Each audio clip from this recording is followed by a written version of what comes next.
All right, this morning we're going to talk about and educate you on the asset class of offices. You're going to buy an office, everything you should know from A to Z. Stay tuned.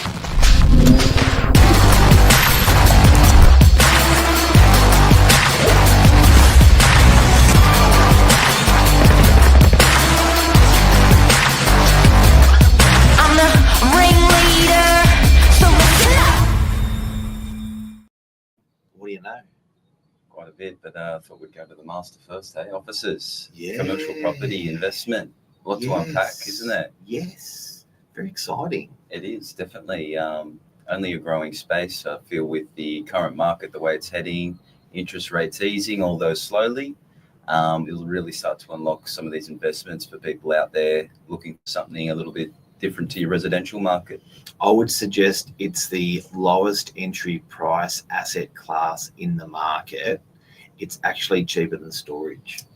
You're exactly right. Exactly right. It's a great entry level market, and it's really becoming a space where those that take it, mold it the way they want it, that's what they're unlocking the true potential. And you'll find that with that small investment we're talking up front in terms of a deposit, as opposed to, like you said, house or warehouses. Yeah. It's a fantastic opportunity investment for people. So, guys, you're probably thinking how much, first of all. So we're on the northern beaches of Sydney, and you will get a house starting from probably 1.8 million. You'll probably get a storage unit starting from about 200,000, 220,000 for like per square meter. I'll explain that in a sec. You've really got all different types of asset classes, but offices you'll get for as much as 150, 200 grand, and they're actually bigger, almost double the size, a bit bigger, 50% bigger than a storage unit. And people have that money. They have that money to buy, and they're a little bit. They're like, oh, I don't know if I should use my super to buy that, or I don't know if I should, use my money to buy that. Very, very interesting. Yeah, it really is. And I find that it's a segment in the market where office spaces generally, a lot of the time, those spaces can be broken up into micro offices as well, which is another thing I think we should unpack. You can't really do that with residential. No, you can't, can you? You sort of get a bit busted, but with commercial, you can go chop to chop, chop, chop to chop, chop, chop. And you find with, everyone's expectations of yields and what's a good yield. I find the fastest way to get there now in terms of office spaces would probably be breaking it up, because we do or have seen a trend of your traditionally bigger offices that businesses are in have come right down as they lower their overheads and realize obviously a large space of work is done online. So there's not as much as a need for a big physical space, and I think just with how times are, reducing those big overheads as well is a bit of peace of mind for some business owners. Can't sleep in an office, but what can you use an office for? I've even had a funny one. For example, yesterday we've got a big building down 685, beautifully renovated office spaces down there. I even had a lady yesterday inquiring in regards to glass burning. So she's an artist. And essentially she teaches classes on how do you stain glass, how do you shape glass. So, I mean, guys, I've put beauticians, artists, your general online businesses, e-commerce. So it doesn't just stay to an online. There's a lot of physical jobs and opportunities that are open to these spaces as well, which is exciting. So I guess another angle as well is you can work in some offices, you can work in our area in 24 hours. Exactly. So you can have overnight offices. Yes. Security guards that are monitoring 24/7 and stuff like that, so the office can operate, around the clock. You can, rock in and out. Technically you can't habitate there, which is through council, which is sleeping, which is a bed. Very lettable. Are they hard to rent?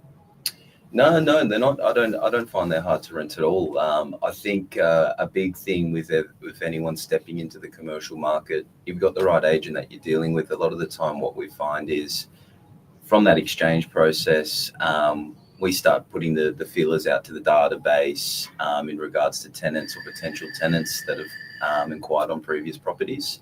So I think the idea of really having an agent that's going to do the groundwork before you've even settled on the property is probably a really big thing, and has definitely helped with a lot of purchases that I've dealt with in just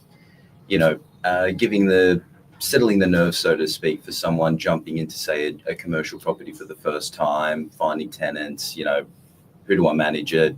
I think that's a big thing, and that's probably something that I've been involved in quite a bit recently. So quite important, quite interesting.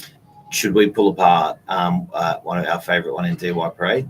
Yeah. Do you want to bring that up? Yeah. So guys, we've got a 99 square metre straight on Pittwater. You guys know in the main drag of DY how much traffic that gets through, how many eyes come along on that property, or along the property on Pittwater.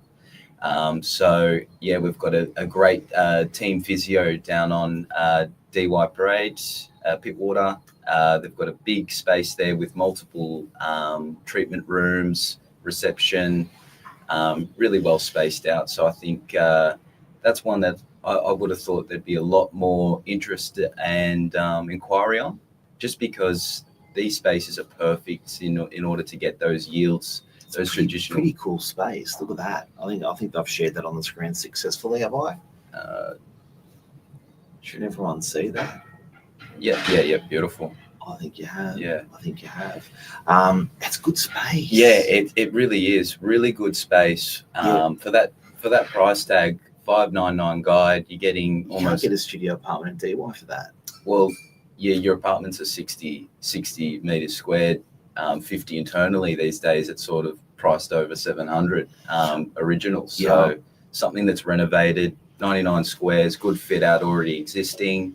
99 squares. If you were to buy a storage room that size, it'd be 20 times 5 would be close to $1 million, like you said. Yeah, over $1 million. Right. So it's almost half the price of storage. And you don't go and have to find 5 tenants. You've just got the one. And something like this, ready to go, ready for someone to move in. It's the lowest price asset class in real estate. And yeah, generally offices. It's also the square meter rate there for a ground floor facing the main road. You're getting cheaper square meter rate than some I've seen in DY that are up on either the DY Grand, which is a couple of levels up. So having that street frontage, I think, is very valuable, and something that I as an investor would price in into the value of the property as well. So another thing as well, physios, chiros, they're probably your A grade. Any medical, they're your A grade tenants, guys, because generally they roll up to a lease. They're not there for a year plus a 1 year option. They're generally there for 3x3, 5x5, and obviously you work your way up the ladder 10x10 for your general practices. So also something else that's very important for commercial. Yes, you get a better return in terms of a yield. This one here, I'd expect on a minimum you'd receive at least $750, $800 per week. What percentage returns that? Well, if you're working off a sale price of $650 and you've got a tenant paying $750 per week, you're straight bang on the money at 6%. What are you borrowing money at, do you reckon, on that, on for an asset, that as an asset class? It's like an interest rate. Yeah, you're probably around anywhere between 6.4, 6.9. How much deposit do the banks want, you reckon? Well, generally 20%, but I'd get out to your brokers, guys. We also have a few contacts. There's talks of a couple of new little deals that the banks are putting together for commercial properties specifically. Yep. And that entails a traditional 90% deposit that you'd see on residential, and also quite competitive rates too. If you're not good with maths, use ChatGPT to do the modeling for you. I've been doing it lately. Yeah. So for instance, if you see something you want to buy, tell ChatGPT an income, as in your income. Tell ChatGPT the interest rate. Tell ChatGPT how if you're going to put 10% deposit in or 20% deposit in. Tell ChatGPT the strata, water council, and the rent. Yeah. And then ask it to model what the repayments will be over a year or two. It works, guys. It's a freak of how it goes. Boom, boom, boom, boom, boom, boom, boom, boom, boom, boom, boom. Should owners be worried about vacancy with an office space like this? I mean, it's probably one of the things I would consider. Like, I mean, you're always going to have a trade-off: higher yields, higher income. There's always a trade-off. But I think if you've got a management with an office that has a lot of stock, similar stock, deals with a lot of inquiry, there's always a lot of people out there looking for these spaces. Then again, I think it's just taking what the market's giving you and creating that space to accommodate that inquiry. And I think you'd find you fill these things up fairly quickly.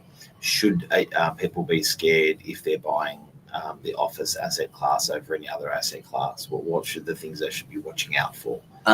Crazy. Could you bring that up, Mark?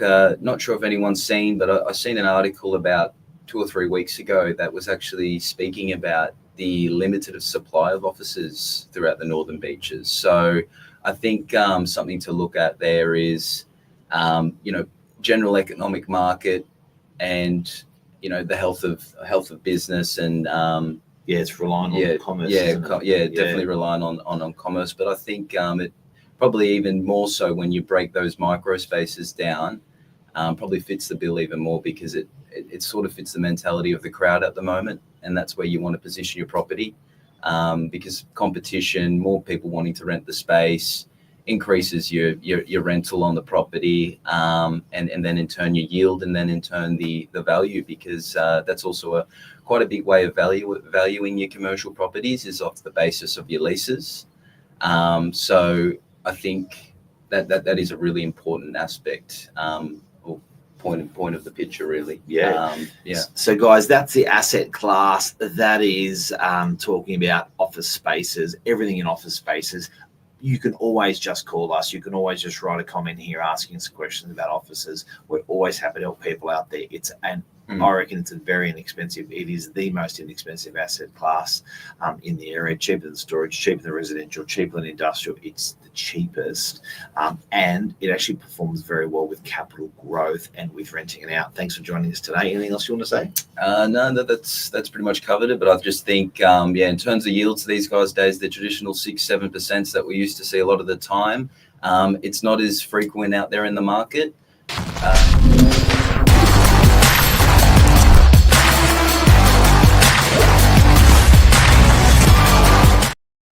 Sorry, that was my right finger. Go.